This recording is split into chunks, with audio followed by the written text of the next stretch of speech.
We are thrilled to be celebrating with you the 125th anniversary of the founding of Meredith College. In fact, we have been celebrating all week. And I want to thank the 125th Committee, Institutional Advancement, Major Events, Aramark, Marketing, and everybody else on this wonderful campus who helped us to celebrate. We have reimagined traditions this week. We have convocated. We have reflected on faculty and buildings and settings and curriculum. We have collected food for the needy, unveiled a new historical marker, and unfurled a new Meredith flag. We have even flash mobbed. And we have raised over $277,000 in one 24-hour period.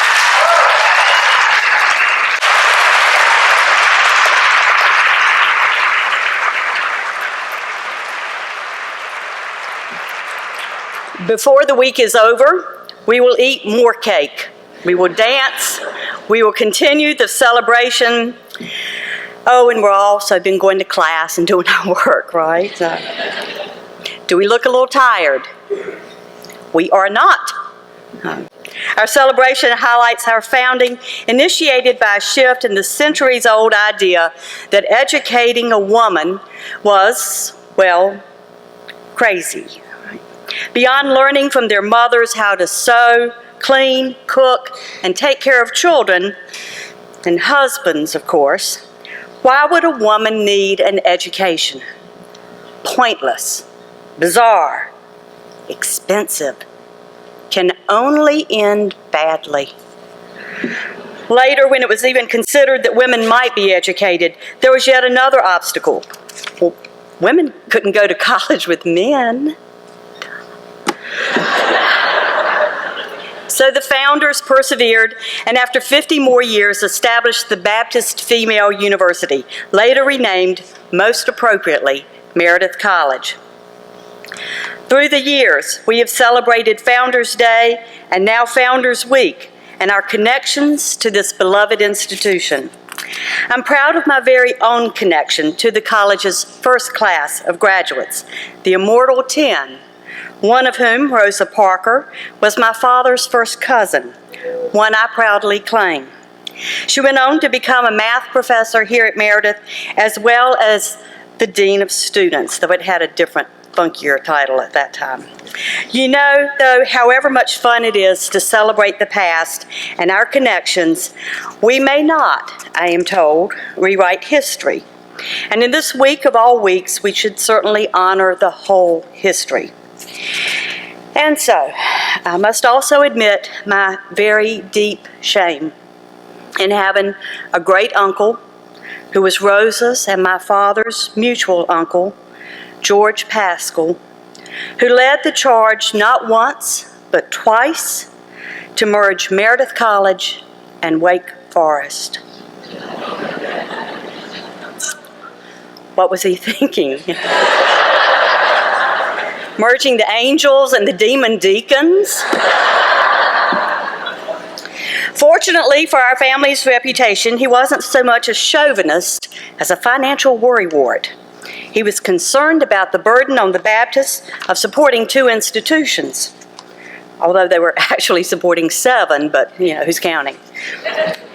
So I suppose we all have some shallow spots in our gene pool, and his weaknesses was manifested in not believing in the sustainable power, the discipline, the commitment, the can-do spirit of people united behind a worthy cause. Did I mention we raised $277,000?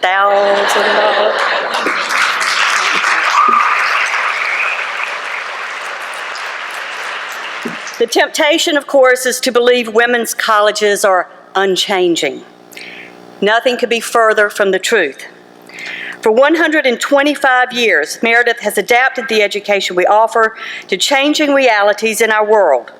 Changes in curriculum, expansion of out-of-class experiences such as study abroad, research, community-based learning, internships with top-tier employers, new student organizations that focus on issues unheard of at our founding, career networking, sustainability. human trafficking. Lessons in leadership further emerged through athletics, including the recent addition of lacrosse and track and field, and of course, Meredith's winning of the coveted President's Cup, the first time a single-gender institution has done that in our conference.